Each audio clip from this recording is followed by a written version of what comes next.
Sa Mindanao naman, naniniwala ang ilan nating mga kababayan na para rin sa bayan ang impeachment trial ni Vice President Sara Duterte.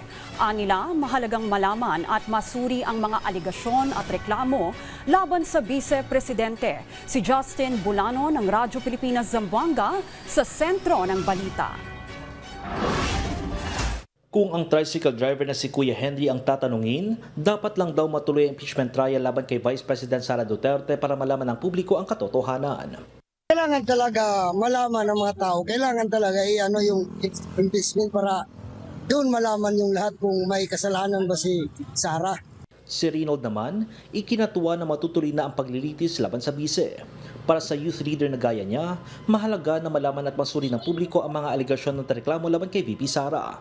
Hindi naman forthwith, at least matutuloy na at malalaman natin kung ano talaga ang katotohanan behind this alleged impeachment complaints against Sara Duterte.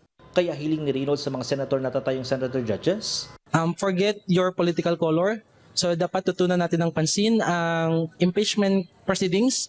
Maging impartial po tayong lahat and wag po tayo basta-bastang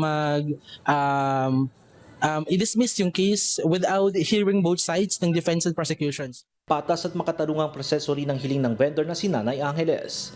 I'm just expecting na ma-fair and just po ang hearing sa investigation at sa result ng investigation ng mga prosecution.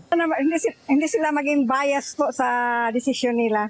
Yun lang po, oo. Isa lamang sina Kuya Henry, Reynold at Nanay Angeles sa mga Zamboangueño na nananawagan ng katotohanan.